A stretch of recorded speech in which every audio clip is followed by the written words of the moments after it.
So, I'm going to paint the picture. You're driving down the turnpike. You're heading down and bam, you hit a deer. Your car is destroyed. Your kids are screaming. Okay. 10,226 car accidents on Kansas highways last year were caused by deer. That's 17% of all accidents on Kansas roads. When you think about those numbers, that's a lot of accidents. Okay, that was according to KDOT in 2017.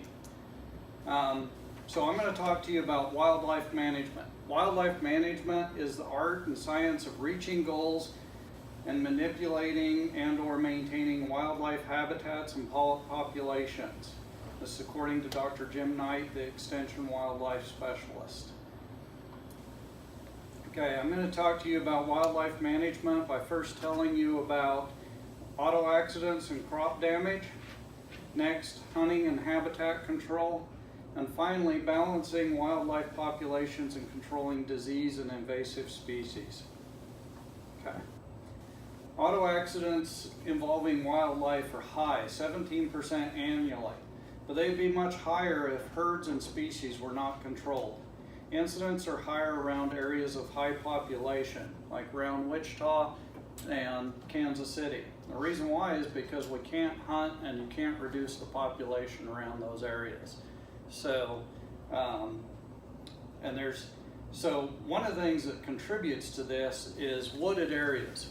So every time that we have a golf course or we have lots of woods and other stuff like this, then the population has a place to really build up and get high in their numbers, and a good place to hide.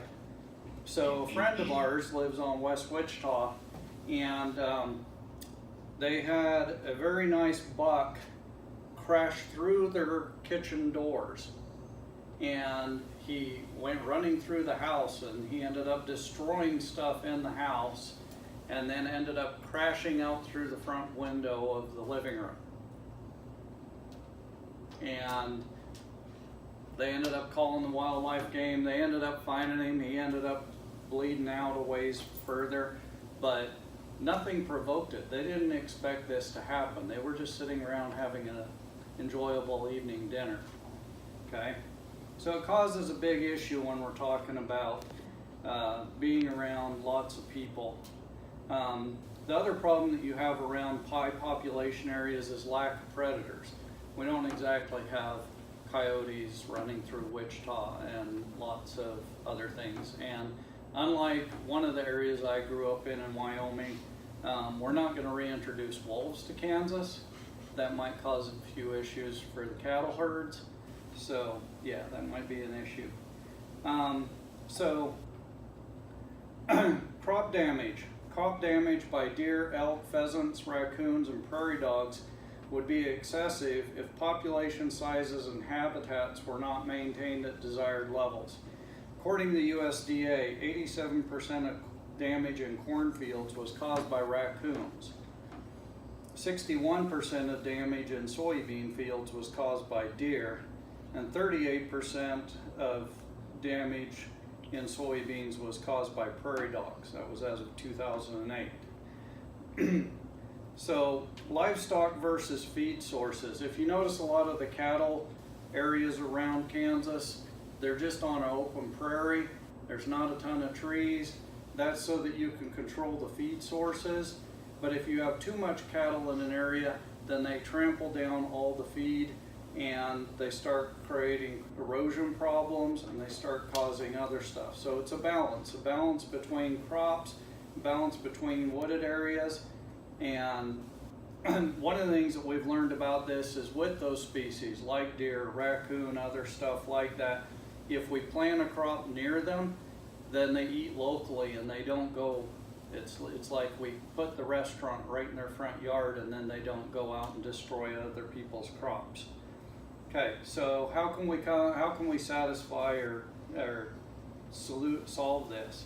So we identify the populations in the state, populations of deer, populations of the other animals, and determine the cost and risk analysis to the public.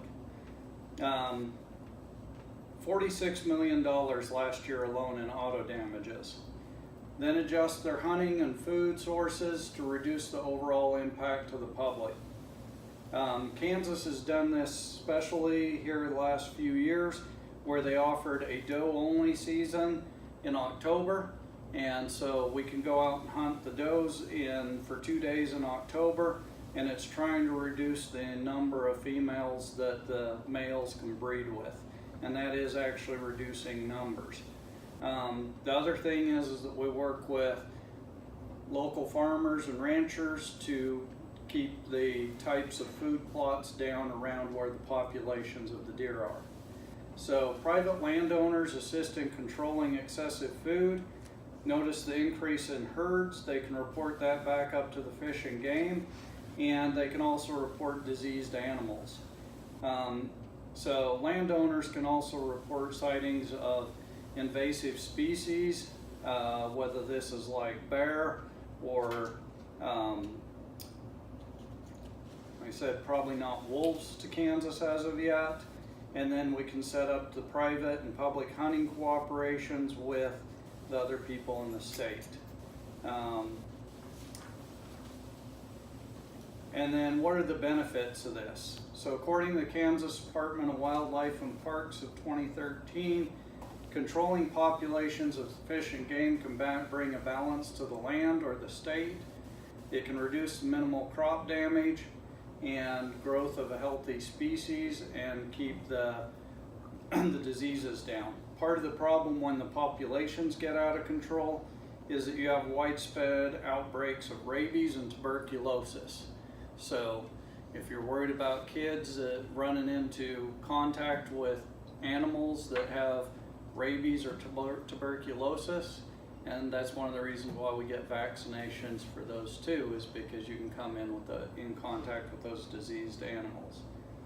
Okay, so in conclusion, public and private landowners can identify and work with the state on these items to help maintain a healthy environment.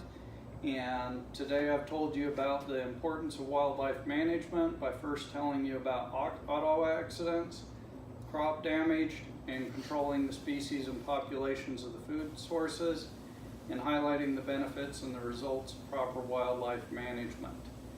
So I can give you all a personal call. Venison is delicious. Get out there and reduce the number of car accidents by going hunting like I am tomorrow and on vacation, and that's a good thing. And youth hunters are an all-time low nationwide, so go hunting tomorrow. Thank you.